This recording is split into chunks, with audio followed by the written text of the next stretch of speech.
Your Majesty, Your Royal Highness, Mr. President, Excellencies, ladies and gentlemen, I accept the Nobel Prize for Peace at a moment when 22 million Negroes of the United States of America are engaged in a creative battle to end the long night of racial injustice. I accept this award on behalf of a civil rights movement which is moving with determination and a majestic scorn for risk and danger to establish a reign of freedom and a rule of justice. I am mindful that only yesterday in Birmingham, Alabama, our children crying out for brotherhood were answered with fire hoses, snarling dogs, and even death. I am mindful that only yesterday in Philadelphia, Mississippi, young people seeking to secure the right to vote were brutalized and murdered.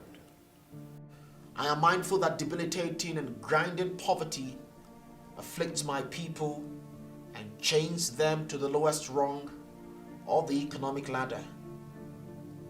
Therefore, I must ask why this prize is awarded to a movement which is beleaguered and committed to unrelenting struggle. To a movement which has not yet won the very peace and brotherhood which is the essence of the Nobel Prize. After contemplation, I conclude that this award, which I receive on behalf of that movement, is a profound recognition that non-violence is the answer to the crucial political and moral question of our time. The need for man to overcome oppression and violence without resorting to violence and oppression. Civilization and violence are antithetical concepts. Negroes of the United States, following the people of India, have demonstrated that nonviolence is not sterile passivity, but a powerful moral force which makes for social transformation. Sooner or later, all the people of the world will have to discover a way to live together in peace and thereby transform this pendant cosmic elegy into a creative psalm of brotherhood. If this is to be achieved, man must evolve for all human conflict a method which rejects revenge, aggression, and retaliation. The foundation of such a method is love. The tortuous road which has led from Montgomery, Alabama to Oslo bears witness to this truth. This is a road over which millions of Negroes are traveling to find a new sense of dignity. This same road has opened for all Americans a new era of progress and hope. It has led to a new civil rights bill, and it will, I am convinced, be widened and lengthened into a superhighway of justice as Negro and white men in increasing numbers create alliances to overcome their common problems. I accept this award today with an abiding faith in America and an audacious faith in the future of mankind. I refuse to accept despair as the final response to the ambiguities of history. I refuse to accept the idea that the isness of man's present nature makes him morally incapable of reaching up for the eternal oughtness that forever confronts him.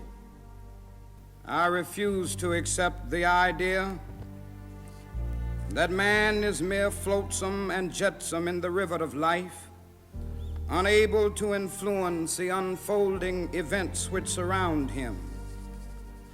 I refuse to accept the view that mankind is so tragically bound to the starless midnight of racism and war that the bright daybreak of peace and brotherhood can never become a reality. I refuse to accept the cynical notion that nation after nation must spiral down a militaristic stairway into the hell of nuclear annihilation. I believe that unarmed truth and unconditional love will have the final word in reality. This is why right, temporarily defeated, is ultimately stronger than evil that is triumphant. I believe that even amid today's mortar bursts and whining bullets, there is still hope for a brighter tomorrow. I believe that wounded justice, lying prostrate on the blood-flowing streets of our nations, can be lifted from this dust of shame to reign supreme among the children of men. I have the audacity to believe that peoples everywhere can have 3 meals a day for their bodies, education and culture for their minds, and dignity, equality, and freedom for their spirits. I believe that what self-centered men have torn down, men other-centered can build up.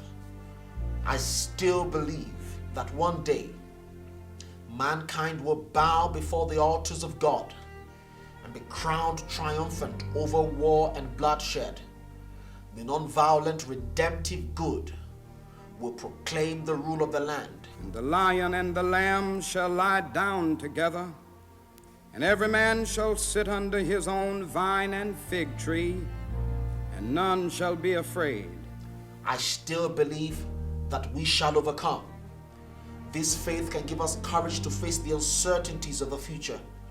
It will give our tired feet new strength as we continue our forward stride toward the city of freedom. When our days become dreary with low hovering clouds, and our nights become darker than 1,000 midnights, we will know that we are living in the creative turmoil of a genuine civilization, struggling to be born. Today I come to Oslo as a trustee, inspired and with renewed dedication to humanity. I accept this prize on behalf of all men who love peace and brotherhood. I say I come as a trustee, for in the depths of my heart I am aware that this prize is much more than an honor to me personally. Every time I take a flight, I am always mindful of the many people who make a successful journey possible, the known pilots and the unknown ground crew. So today you honor the dedicated pilots of our struggle who have sat at the controls as the freedom movement soared into orbit.